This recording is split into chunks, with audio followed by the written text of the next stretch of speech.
We know that Hanuman Ji has strength and we want to manifest this strength. And so I am often asked, which is the most powerful mantra?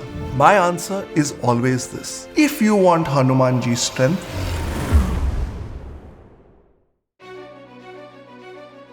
our human mind is such that even in prayer, we are trying to make a transaction. We pray to Bhagavan, oh Bhagavan, give me a job, give me admission to a college, give me this thing, give me that thing, and in return, I will break a coconut. The job that we ask for is worth lakhs of rupees, and in return, we are giving Bhagavan what? A 50 rupee coconut. But the depth of Hinduism is such that even in such a seemingly banal offering lies a deep hidden truth.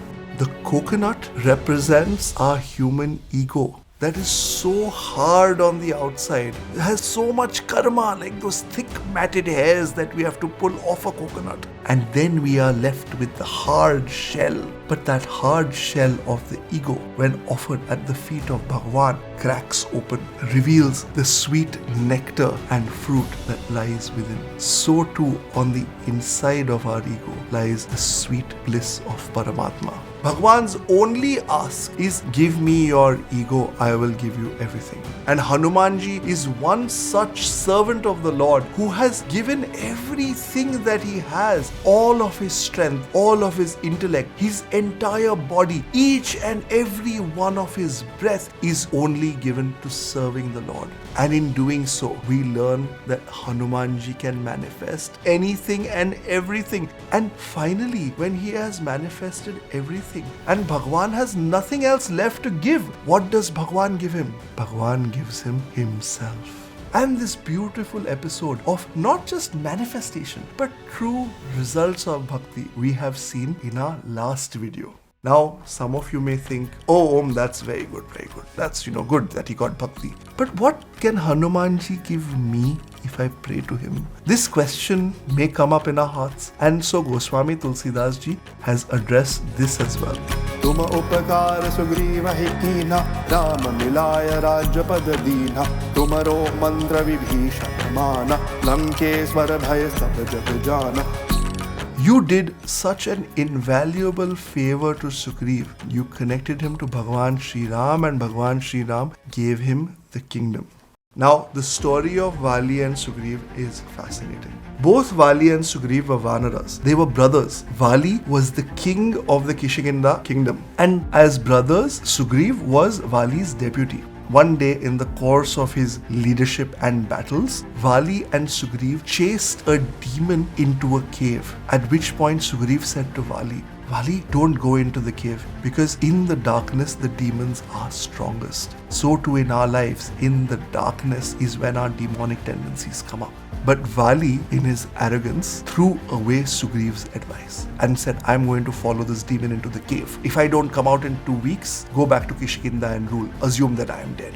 So Sugriv waited outside the cave, and all he could hear for days was the sound of fighting coming from the cave. Vali had told Sugriv to stay for 2 weeks. Sugriv stayed for a month. And finally, when the sound stopped and when blood started flowing out of the cave, Sugriv assumed that his dear brother was dead. And so, to protect the rest of the kingdom, he sealed the cave shut and went back and became king. And as Sugriv was ruling, lo and behold, Vali shows up. And Vali is so angry that his brother had shut him inside, forgetting that he himself had given the instructions. He chased Sugriv away from Kishikinda and proclaimed himself king. Not only content with becoming king, he vowed to kill Sugriv. Not only vowing to kill Sugriv, he captured Sugriv's wife. Sugriv had fled with a handful of ministers, and those ministers included Hanuman Ji. So Hanuman Ji, when he spotted Ram and Lakshman, Hanuman Ji was the one who went and greeted these princes and then brought them to Sugriva. As a result of connecting with Bhagavan Shri Ram, Sugriv was able to overcome Vali and regain not just his kingdom but his wife as well. And in doing so, Sugriv started to serve Bhagavan Shri Ram. This entire episode would not have been possible if Hanuman Ji had not reassured Sugriv that the princes that he saw in the distance were not spies of Vali, but looked like noble beings who could help Sugriv. We often find the right guidance at the right time allows us to seek the help of those who can help us. And what greater help can be had but the help of the Lord themselves? All of us are like Sugriv. All of us have been beaten down by life. But by listening to the advice of Sri Hanuman Ji, we can attain any and everything that there is to attain. We know that Hanuman Ji has strength and we want to manifest this strength. And so I am often asked, which is the most powerful mantra? My answer is always this. If you want Hanuman Ji's strength, be willing to live in complete devotion and surrender to the Lord. If you want Hanuman Ji's strength but are not willing to live Hanuman Ji's life, then you are only pursuing sadhana for your own selfish gain. And that is an asuri vritti, it's a demonic tendency. So even if someone attains some form of siddhi or some capability after undertaking tapasya or sadhana or spiritual practice for selfish gain, one is not prepared to be able to manifest that in our daily lives. We see this in Ravan, we see this in Indrajit. It's almost like we are obtaining a high current, but we do not have the capacity to conduct that current.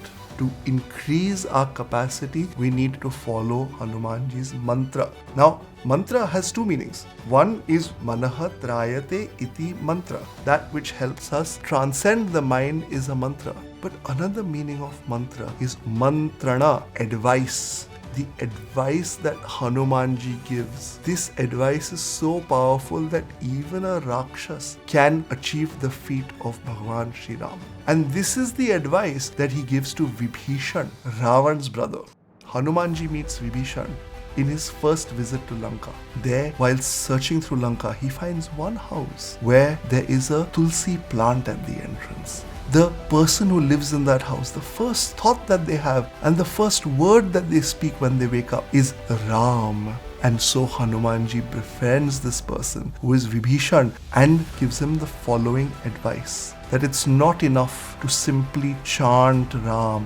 One has to also serve Ram. This advice gives Vibhishan the strength to leave the side of Ravan, who was the all-powerful king of Lanka. Vibhishan sacrificed every single thing that he had to be with Bhagavan.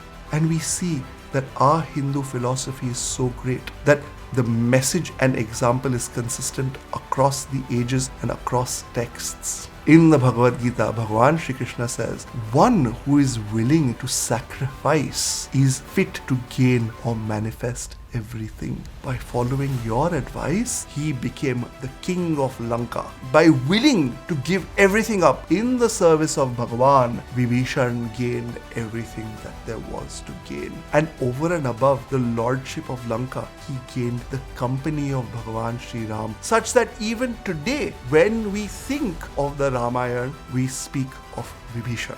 The depth of wisdom in these simple verses of the Hanuman Chalisa is so great that it doesn't just touch our heart, but it changes our hearts. And if you want to change your heart in this way, then please do chant the Hanuman Chalisa with the understanding and devotion obtained from these videos. There are many versions of the Hanuman Chalisa available on YouTube and elsewhere to chant and sing along. But when you chant with this understanding, then these qualities of Hanuman Ji begin manifesting in our own heart. And if you feel that your heart is changing, then why not share this video with others who might benefit? My name is Dhumatkar. I'll be back very soon with more such videos of wisdom from the Hanuman Chalisa. And if you want to be notified, then do subscribe. Namaste.